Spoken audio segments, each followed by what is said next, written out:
दुनिया की 7 अरब आबादी में से 80% से ज्यादा आबादी उन लोगों पर मुश्तमिल है जिन्होंने कभी सफर किया ही नहीं या फिर वो अपनी इस्तात या कुव्वत नहीं रखते।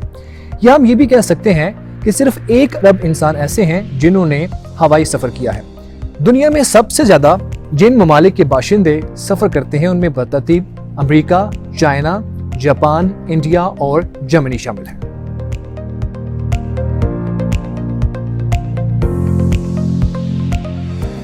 स्काई ट्रैक्स ने 2019 में जिन टॉप 10 एयरलाइंस को बेस्ट कहा और फहरिस्त जारी की उनमें बतरतीब Qatar airways, Singapore airline, ANA airline, Cathay Pacific, Emirates, EVA air, Hainan airline, Qantas airline, Lufthansa airline और थाई एयरवेज शामिल है। यकीनन बेचैनी से आप PIA की रैंकिंग का भी इंतजार कर रहे होंगे, जिसे स्काई ट्रैक्स ने टॉप 100 में भी शामिल करना मुनासिब नहीं समझा, बल्कि ये कहा जाता है कि PIA 3rd वर्स्ट एयरलाइन है।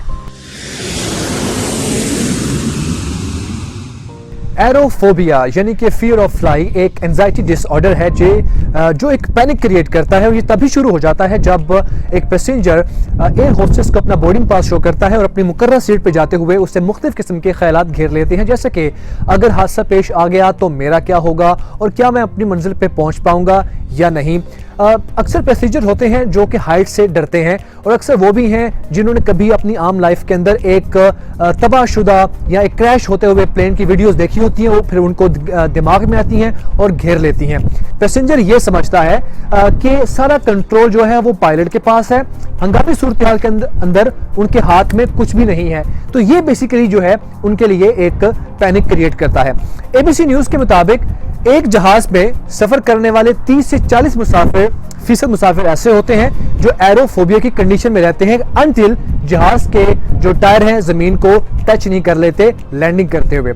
उससे बड़ी इंटरेस्टिंग की बात यह है कि जो अमेरिकन हैं उनके बारे में एक रिपोर्ट है कि हर 3 में से 1 अमेरिकन जो है एरोफोबिया का शिकार रहता है जब वो सफर करता है।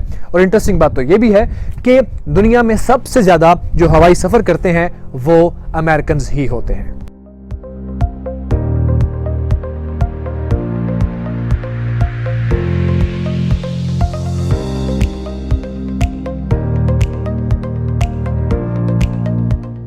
फियर ऑफ फ्लाई को कम करने का सबसे बेहतरीन जरिया है खुद को मसरूफ रखना। एक सर्वे रिपोर्ट के मुताबिक 77% पैसेंजर ऐसे होते हैं जो दौरान परवाज खुद को मसरूफ रखने की खातिर मुख्तलिफ किस्म की मूवीज वॉच करते हैं, या फिर वो पैसेंजर्स ज्यादातर जो ऑब्जर्वेशन में आया है कि जिनका ताल्लुक यूरोपियन कंट्री से है, अमेरिका या फिर UK से, वो दौरान परवाज मुख्तलिफ किस्म की किताबें पढ़ने को एक बेहतरीन मशगला तस्वुर करते हैं। लेकिन इन सब बातों को एक तरफ रखिए, सबसे ज्यादा जो ट्रस्ट और आपको फियर ऑफ फ्लाई कम करता है वो है एयरलाइन की वो कंपनियां जिनके जहाजों में पैसेंजर सवार होकर सफर करते हैं। एक जहाज की जो एक एयरलाइन कंपनियां हैं उनकी मेंटेनेंस, उनकी सर्विसेज, उनका रिकॉर्ड ही पैसेंजर्स को ट्रस्ट देता है। ऐसा क्यों है कि रैंडमली जब भी किसी से पूछा जाए कि आपके ख्याल में सबसे अच्छी एयरलाइन कौन सी है, तो जिन टॉप 5 में से टॉप 3 का जिक्र होता है उनमें एमिरेट्स, कतर और टर्किश का जिक्र लोग जरूर करते हैं।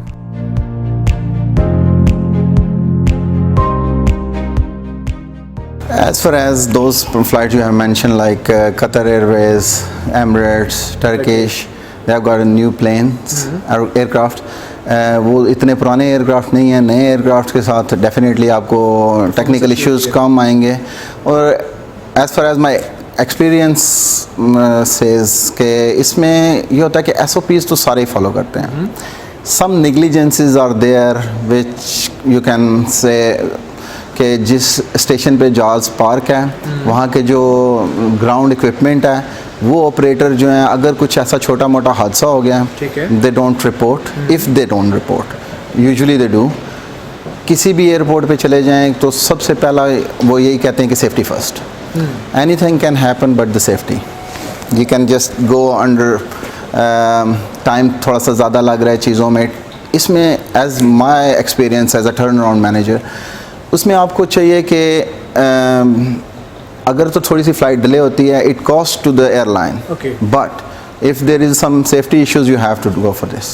तो इसमें इश्यूज ये आ सकते हैं कि कुछ unreported incidents at the departure वो भी हो सकते हैं, लेकिन ये जो फ़्लाइट आपने मेंशन की हैं ये तो नई फ़्लाइट्स हैं, इसमें इनका टर्न अराउंड टाइम भी ज़्यादा है, more than an hour for the Airbus 320। तो बॉटम लाइन आपकी गुफ्तगू से ये समझ में आई हमें कि मशीनरी और फ़नी ख़राबी से ज़्यादा जो ह्यूमन एरर जिसको हम नेग्लिजेंसी कहते हैं वो इसमें ज़्यादा काउंट होता है, क्योंकि जब आप हैंड ओवर करते हो एवरी थिंग इज़ डॉक्यूमेंटेड, तो आपके पास और तो कोई पैरामीटर नहीं है कि आप जहाज़ में आए हो तो आप जहाज़ डेफिनेटली उसका जो वार्निंग सेक्शन है उसका कॉकपिट के अंदर वो वार्निंग्स मिलती हैं एवरीथिंग की, लेकिन किसी को इंजन को कोई हल्की सी टच लगी है किसी चीज़ से, जो हमारे नॉलेज में है कि जितने ज़्यादा ये जो क्रैश हुए हैं इनमें हमें जो भी हमारे कोर्सेज उनमें बताया जाता है कि ये ह्यूमन एरर है और इसमें रिपोर्ट नहीं किए हुए इंसिडेंट्स होते हैं, प्रॉपर्ली रिपोर्ट। बहुत शुक्रिया sir, thank you very much. तो अब आखिर में बात कर लेते हैं PIA और एमिरेट्स एयरलाइन के मुआवजे के बारे में, जो कि निहायत ज़रूरी है।